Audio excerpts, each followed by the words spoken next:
हम में से अक्सर लोग यही सोचते होंगे कि इस पूरे यूनिवर्स में हम अकेले हैं। ये सवाल इंसान शुरू से पूछता आया है और इसके जवाब की तलाश ने एक नई दुनिया का दरवाजा खोल दिया। उस दुनिया को हम कहते हैं एक्सोप्लैनेट्स। एक्सोप्लैनेट्स वो प्लैनेट्स होते हैं जो हमारे सोलर सिस्टम के बाहर मौजूद हैं, मतलब ना मरकरी, ना मार्स, ना वीनस। ये सब छोड़कर जो प्लैनेट्स दूसरे स्टार्स के गिर्द घूमते हैं उन्हीं को हम कहते हैं एक्सोप्लैनेट्स। पहली दफा 1990s में साइंटिस्ट ने एक्सोप्लैनेट्स डिस्कवर किए। उस वक्त लोग ये जानकर हैरान रह गए कि हमारे सोलर सिस्टम के बाहर भी प्लैनेट्स हो सकते हैं, और आज के दिन में हम तकरीबन 5000 से ज्यादा प्लैनेट्स के बारे में जानते हैं और हर नए दिन एक नया प्लैनेट मिल रहा है। इस चीज को समझने के लिए एक स्केल इमेजिन करें। सबसे पहले हमारा सोलर सिस्टम जिसमें 8 प्लैनेट्स और एक सूरज है। इसके बाद आती है हमारी मिल्की वे गैलेक्सी जिसमें तकरीबन हमारे सूरज जैसे 2 बिलियन से ज्यादा स्टार्स हैं। और जरा सोचें कि इन तमाम स्टार्स के गिर्द प्लैनेट्स मौजूद हो सकते हैं, मतलब बिलियन या ट्रिलियंस प्लैनेट सिर्फ हमारी गैलेक्सी में। और अब जरा ये भी सोचें कि मिल्की वे सिर्फ एक गैलेक्सी है, जबकि हमारे यूनिवर्स में 2 ट्रिलियन से ज्यादा गैलेक्सीज हैं। मतलब हाई चांसेस हैं कि हमारी जमीन जैसे और भी प्लैनेट्स एग्जिस्ट कर सकते हैं। लेकिन इतने दूर होने के बावजूद भी साइंटिस्ट इन प्लैनेट्स को कैसे ढूंढ लेते हैं? इन प्लैनेट्स को डायरेक्टली ढूंढना तो बहुत मुश्किल है, क्योंकि हम जानते हैं कि प्लैनेट की कोई रोशनी नहीं होती,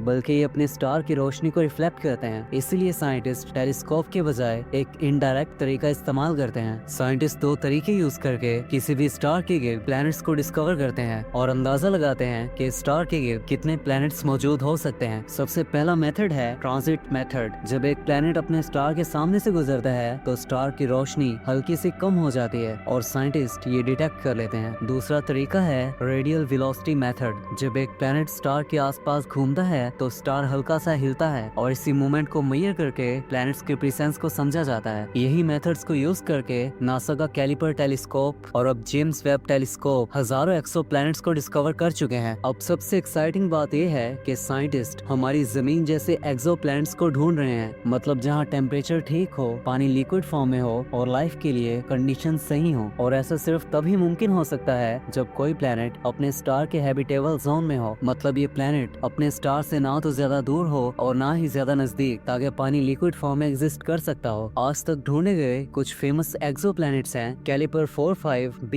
इस प्लैनेट को सुपर अर्थ भी कहा जाता है। और दूसरा है प्रोक्सिमा बी। ये हमारे सूरज के सबसे नजदीक पाए जाने वाले स्टार का एक प्लैनेट है और ये हमारी जमीन से सिर्फ 4.2 लाइट ईयर्स दूर है। नासा और साइंटिस्ट अब नए मिशन बना रहे हैं जिसमें फ्यूचर टेलीस्कोप्स एक्सोप्लैनेट के एटमॉस्फेयर को एनालाइज करेंगे और शायद किसी दिन हमें किसी प्लैनेट की हवा में ऑक्सीजन या पानी के साइंस मिल जाएं। लेकिन जो ही हो, हमारा यूनिवर्स इतना बड़ा है कि हम चाह कर भी जितनी मर्जी कोशिश कर लें इसे जान नहीं सकते।